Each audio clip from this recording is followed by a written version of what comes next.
برطانوی راج کا آغاز 1857 کی جنگ آزادی کے بعد ہوا، جب برطانوی حکومت نے ایسٹ انڈیا کمپنی کی حکمرانی ختم کر کے ہندوستان کو براہ راست تاج برطانیہ کے ماتحت کر دیا۔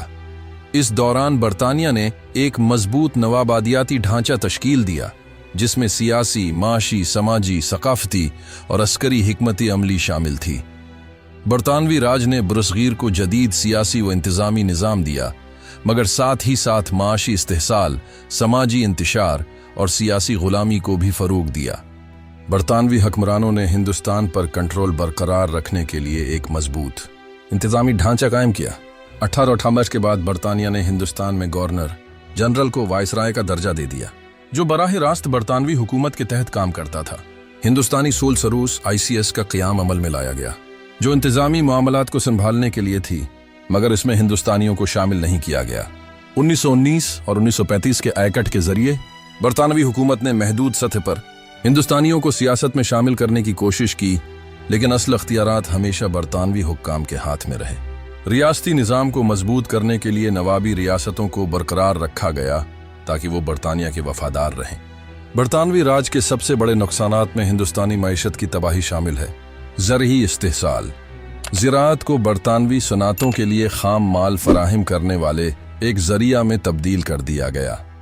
زمینداری، ریوتی اور محلوی نظام متعارف کرائے گئے، جنہوں نے کسانوں کو شدید معاشی مشکلات سے دوچار کیا۔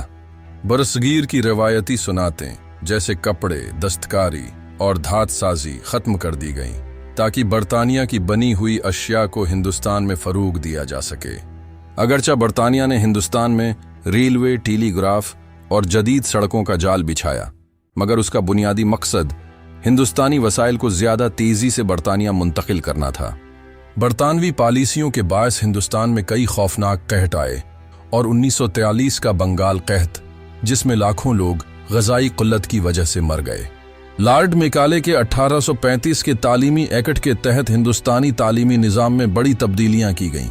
انگریزی زبان کو سرکاری درجہ دیا گیا اور جدید مغربی تعلیم کو فروغ دیا گیا۔ اس کا مثبت اثر یہ ہوا کہ ایک نیا متوسط طبقہ پیدا ہوا جو جدید سیاسی شعور سے آشنا تھا، مگر منفی اثر یہ ہوا کہ روایتی ہندوستانی تعلیمی ادارے اور مدارس ختم ہو گئے اور ایک مخصوص طبقہ ہی اعلی تعلیم حاصل کر سکا۔ برطانوی راج نے تقسیم کرو اور حکومت کرو کی پالیسی کو اپنایا تاکہ ہندوستان میں اندرونی اختلافات بڑھیں اور لوگ ایک قوم کے طور پر متحد نہ ہو سکیں۔ ہندو مسلم اختلافات کو ہوا دی گئی، جس کا نتیجہ 1905 میں بنگال کی تقسیم اور بعد میں 1947 کی تقسیم کی صورت میں نکلا۔ مسلمانوں کو سرکاری نوکریوں اور تعلیمی اداروں سے دور کر دیا گیا، جس سے ان میں احساس محرومی پیدا ہوا۔ 1868 کے بعد آزادی کی تحریکیں ابتدا میں اصلاحاتی نوعیت کی تھیں۔ 1885 میں انڈین نیشنل کانگریس کا قیام عمل میں آیا، جو ابتدا میں صرف آئینی اصلاحات چاہتی تھی۔ سر سید احمد خان نے مسلمانوں کی تعلیمی ترقی کے لیے علی گڑھ تحریک شروع کی تاکہ وہ برطانوی سیاست میں بہتر مواقع حاصل کر سکیں۔ 1919 میں جلیانوالہ باغ قتل عام کے بعد ہندوستانی سیاست میں انقلابی تبدیلیاں آئیں۔ عدم تعاون تحریک 1920 سے 22 مہاتما گاندھی کی قیادت میں چلائی گئی، جس میں ہندوستانیوں نے برطانوی مصنوعات کا بائیکاٹ کیا۔ گاندھی نے برطانوی نمک قوانین کے خلاف سول نافرمانی کا آغاز کیا۔ قرارداد پاکستان 1940 آل انڈیا مسلم لیگ نے برصغیر میں مسلمانوں کے لیے ایک علیحدہ ریاست کا مطالبہ کیا۔ بھارت چھوڑو تحریک 1942 گاندھی کی قیادت میں برطانوی حکومت کے مکمل خاتمے کا مطالبہ کیا گیا۔ دوسری جنگ عظیم 1929 سے 1942 کے دوران برطانیہ اقتصادی طور پر کمزور ہو چکا تھا اور اس کے لیے ہندوستان پر حکمرانی جاری رکھنا مشکل ہو گیا۔ 1946 میں بحریہ کی بغاوت سمیت کئی عوامی تحریکوں نے برطانوی راج کی بنیادیں ہلا دیں۔ 1946 میں لارڈ ماؤنٹ بیٹن نے برصغیر کی تقسیم کا منصوبہ پیش کیا۔ 14 اگست 1947 کو پاکستان اور 15 اگست 1947 کو بھارت کو آزادی ملی۔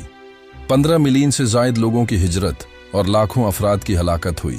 بہادر شاہ ظفر کی بغاوت کے بعد ختم ہونے والی مغلیہ سلطنت کی جگہ 2 نئی ریاستوں نے لے لی، مگر ساتھ ہی برصغیر میں ایک نیا تنازع بھی جنم لیا جو آج بھی پاک بھارت تعلقات پر اثر انداز ہوتا ہے۔